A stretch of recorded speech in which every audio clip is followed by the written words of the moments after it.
스타벅스는 어떻게 욕먹지 않으면서 가격을 올렸을까? 국민 커피 프랜차이즈로 오랜 기간 사랑받았던 스타벅스가 이번 주 13일부터 음료 가격이 인상됐습니다. 스타벅스는 무려 7년 6개월 만에 가격 인상 소식을 전했는데요. 국민으로서 반가운 소식은 아니죠?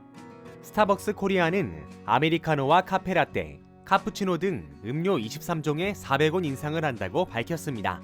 카라멜 마키아토와 돌체라떼, 더블샷 등 음료 15종은 300원 인상을, 프라푸치노 등 일부 음료 7종에는 200원 인상을, 돌체 블랙 밀크티는 100원이 인상됩니다.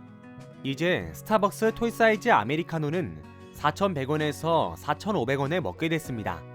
카페라떼를 기준으로 다른 해외 국가들보다 국내 스타벅스 커피 값이 더 비싸다는 불만도 나오는데요. 실제로 스타벅스 홈페이지에 고시된 국가별 커피 가격을 살펴보면 커피라떼를 기준으로 홍콩이 약 6,551원으로 가장 비쌌다. 이어 러시아 5,648원, 대한민국 5,000원, 일본 4,333원, 미국 3,501원, 필리핀 3,255원, 캐나다 2,804원으로 확인됩니다. 결국 미국, 일본보다는 우리나라 스타벅스 커피값이 비싼 건 사실인 것 같네요.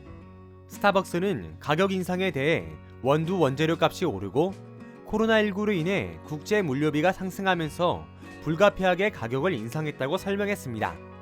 하지만 원두값과 물류비 상승은 우리나라만의 일이 아닌 전 세계가 동시에 겪는 일이라 소비자들은 쉽게 납득하지 못하고 있습니다. 하지만 우리는 늘 그래왔듯 식사를 마치고 식후 한 잔을 스타벅스에서 해결하고 있습니다. 약속을 잡을 때도 만만한 장소가 스타벅스 카페죠. 스타벅스도 가격을 인상했다고 실소유자들이 줄었다는 체감은 못하고 있습니다. 가격 인상 단행 소식에도 여전히 고객들의 발길이 끊이지 않기 때문이겠죠. 온라인상 소비자들은 스타벅스가 여전히 접근성이 좋고 개인 팁 할인과 에코벨 적립 등 다양한 회원 혜택 때문에 방문을 줄일 것 같지 않다는 반응입니다. 인상 가격이 높다고 생각해도 다른 커피 프랜차이즈와 큰 차이가 없고 회원 혜택을 유지할 수 있다는 이유에서요. 단지 회원 혜택을 유지하고 싶다는 이유만으로 큰 반향 없이 가격 인상이 받들어졌을까요? 며칠 전부터 온라인 커뮤니티들에 7년간 가격 인상 없는 스타벅스 등의 게시물이 올라왔습니다.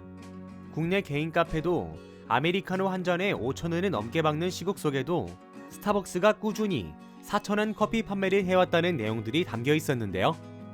댓글에는 착한 커피 프랜차이즈 스타벅스란 반응과 함께 7년간 가격 인상 없었는데 400원 정도 올린다고 하는 건 소비자도 감당 가능하다는 긍정적인 반응이 많았습니다. 기업의 신개념 가격 인상법이라는 말까지 나올 정도예요. 사회적 지탄 없이도 가격을 인상하면서 사회 구성원들에게 호감은 여전히 유지하니까요. 이렇게 가격 인상에도 우호적인 여론을 받는 기업들이 있습니다. 쿠팡 와우 멤버십인데요.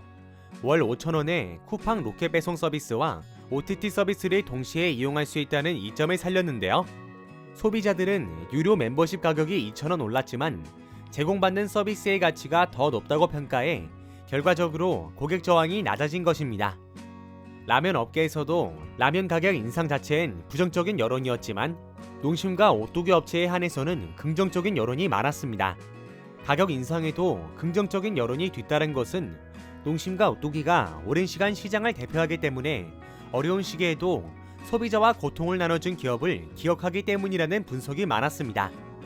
결과적으로 스타벅스가 욕먹지 않으면서도 가격 인상에 성공한 것은 오랜 시간 커피 프랜차이즈 업계를 대표해 장시간 가격 인상을 하지 않았다는 점, 커피값이 다소 비싸도 사용 원두나 회원 혜택 등의 서비스 가치가 높았던 점, 가격 인상에 대한 여론을 미리 살펴보고 이를 통해 암묵적인 사회적 합의를 거친 후에 가격 인상을 단행한 점들이 복합적으로 작용한 것으로 보입니다. 의외로 소비자 심리는 가장 공정한 잣대이지 않았을까요?